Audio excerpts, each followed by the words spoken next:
3, 4학년에 올라오면 본격적으로 과목이 등장을 하죠. 이때부터 격차가 확실히 생기기 시작을 하거든요. 그러니까 우리 아이가 조금 부족한 게 있다 싶으시다면 공부는 생활 속에서 유쾌한 밤.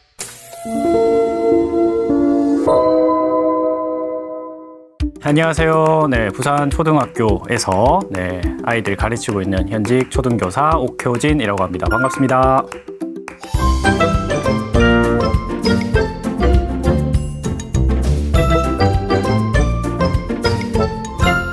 퀴즈 출연하시면서 더욱더 유명해지셨어요. 교실을 하나의 나라로 운영하는 선생님의 그 교육부에 굉장히 주목받았던 거는 교과서 바깥의 세상도 이제 이 교실 안에 접목했기 때문이었던 것 같아요. 네네. 그 교실국가 활동을 통해서 아이들이 어떻게 바뀌었는지가 좀 궁금한데요. 제가 하는 교실에서의 활동이나 교육법이 이게 교과서 속의 이야기뿐만 아니라 생활 속 이야기가 되도록 환경을 만들어주고 그 과정에서 뭐 개념도 습득하고 원리도 습득하고 여기서 내가 이걸 어떻게 활용할 수 있을까 그런 직접 활용해 볼 수 있는 기회도 주는 거죠. 유퀴즈 나가서도 소개해드린 활동이 다 그런 방향성을 가지고 있는 것 같아요. 교실에서 하는 경제활동 내용도 교과서에 있는 내용들을 뽑아내기도 하고요.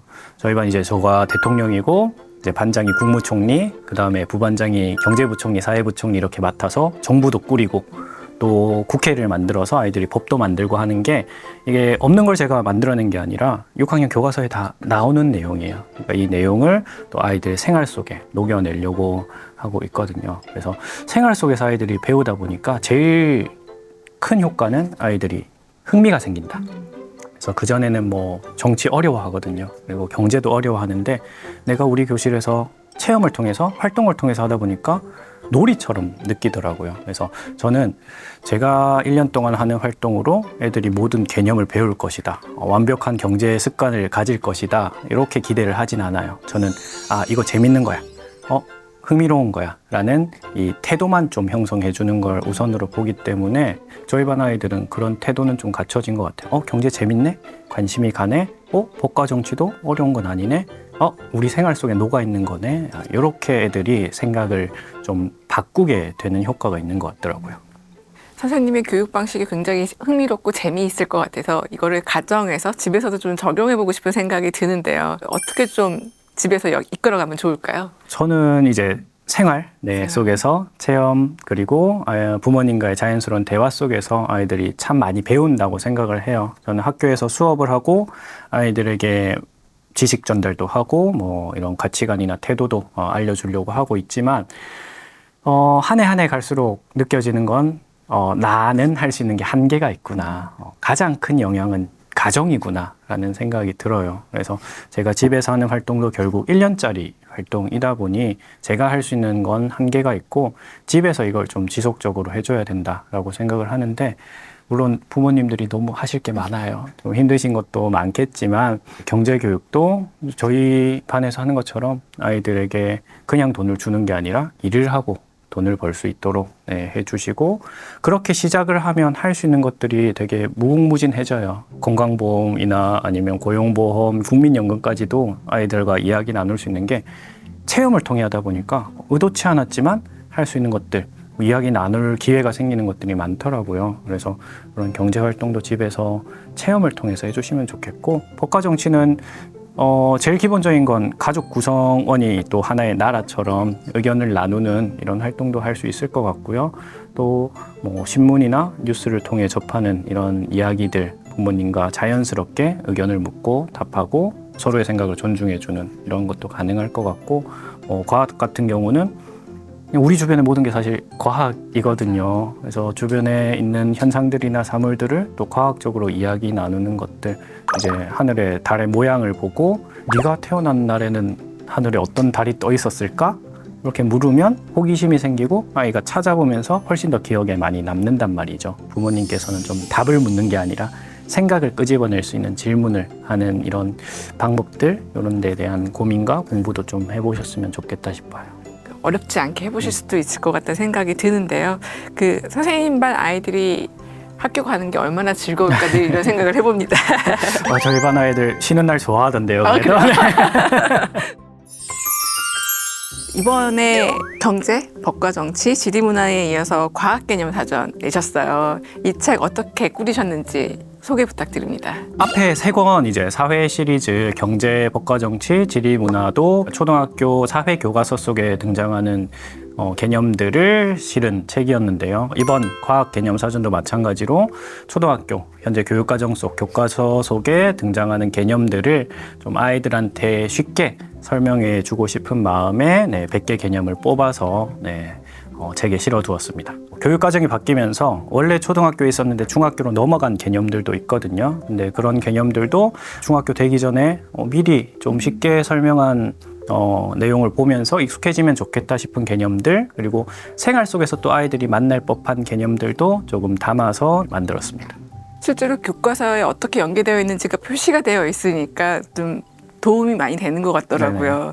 이렇게 개념으로 접하는 게 어떻게 도움이 되는 건지 궁금한데요.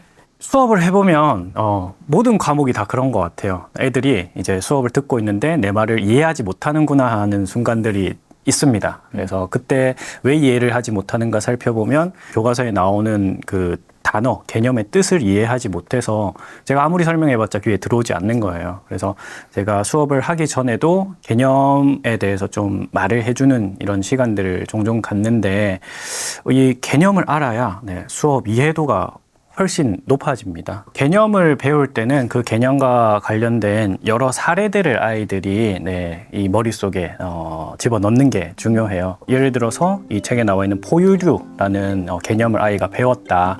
그럼 포유류의 특징을 알고 포유류인 예시들을 한번 찾아보는 거죠.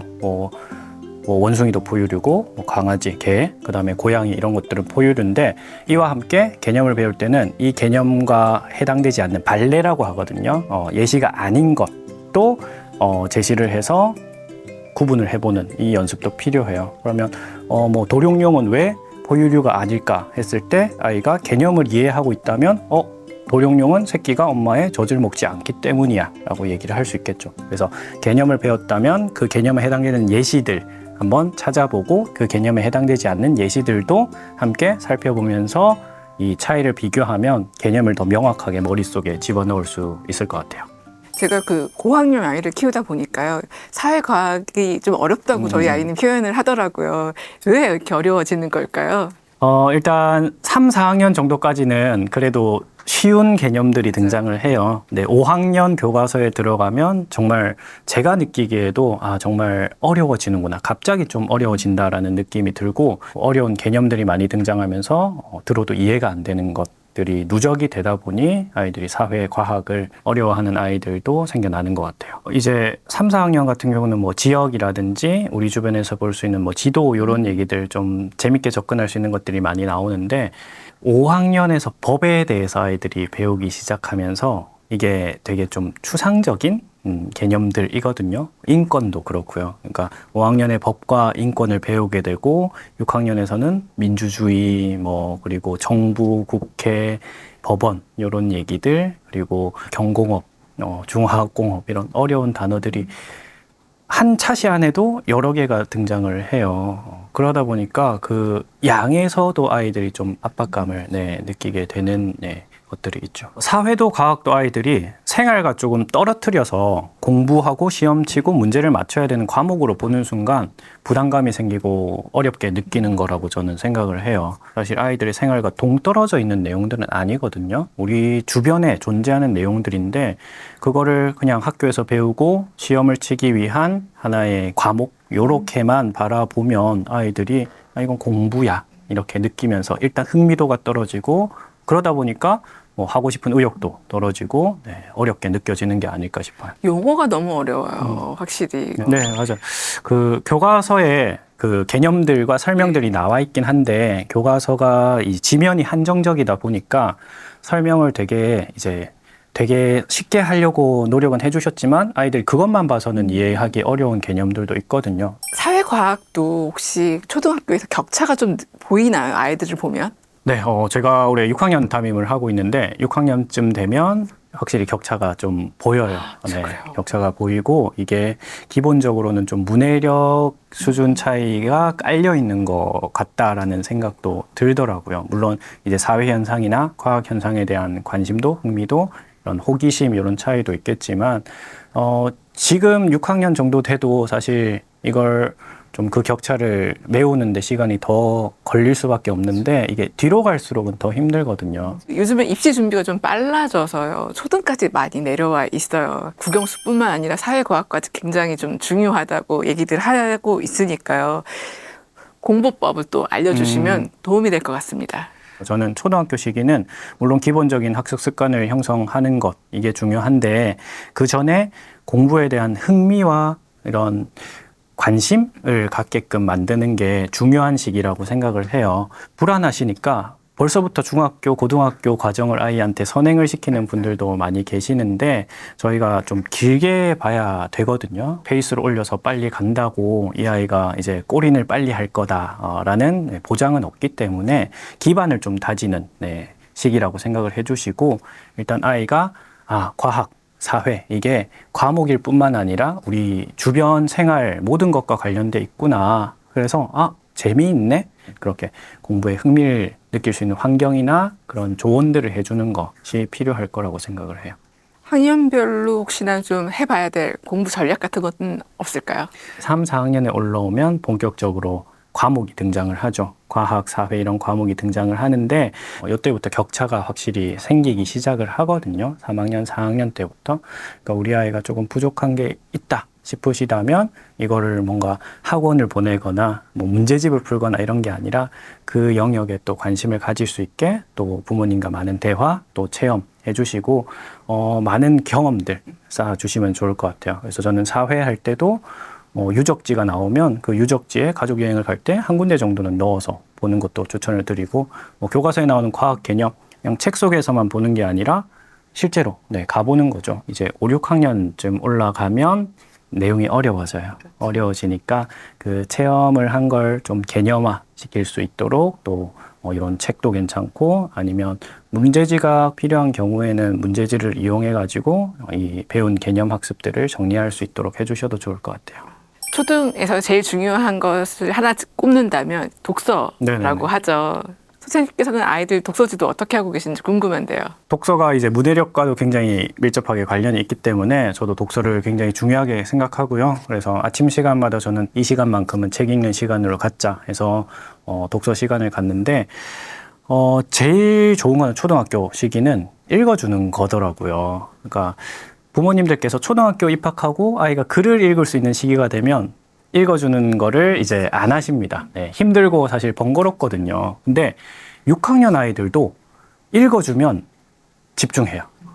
저희 반 아이들도 선생님 책 읽기 수업해요라고 얘기를 하거든요. 그러니까 그 이유가 저희가 언어를 습득할 때 듣기, 말하기, 그 다음에 읽기, 쓰기 순으로 발달을 하는데 이 언어가 다 발달하는 게 중학교 가서거든요. 그러니까 초등학교 6학년이더라도 아직 듣기로 이 언어를 받아들이는 양이 굉장히 많다라는 거예요. 그래서 아이들이 잘 읽긴 하지만 듣기도 함께 이제 해 주시면 요즘에 오디오북도 사실 많이 돼 있거든요. 근데 그거보다 더 좋은 거는 부모님의 육성으로 읽어주고 중간중간에 같이 이야기를 나누는 거겠죠. 그걸 저는 교실에서 느끼고 있어요. 그래서 책을 읽으면 아이들이 몰입해서 이제 책을 같이 읽는 게 느껴져요. 근데 이게 시간을 많이 내기 힘들어서 저는 읽다가 중간에 끊어요.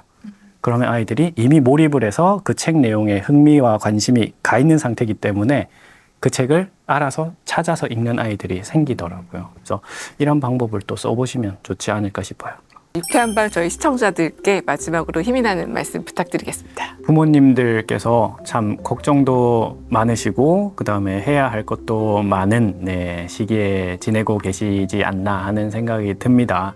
근데 이게 다 우리 아이들을 위한 일이라는 걸 또 다 알고 계실 거예요. 그러다 보니까 내가 생각하는 방향이 있는데 그 방향대로 아이가 따라와 주지 않을 때 또 스트레스도 받으시고 화도 나실 건데 우리 아이들을 또 하나의 이 인격체로 존중을 해주시면서 부모님은 조력자다.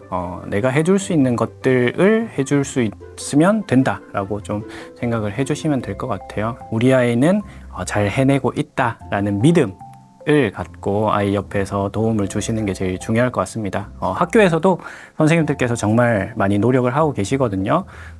부모님들도 마찬가지이실 거라고 생각을 해요. 그래서 이게 모두 우리 아이들을 위한 일이니 힘든 일 있으셔도 조금만 더 힘내시고 부모님들 다들 잘하고 계시다, 네, 라는 말씀도 드리고 싶습니다. 부모님들이 아이 키우는 동안에 어떻게 해야 될지 궁금한 순간들이 있는데요. 오늘도 교재 선생님의 좋은 말씀 듣고 또 많이 배우셨을 것 같습니다. 오늘 말씀 감사했습니다. 감사합니다.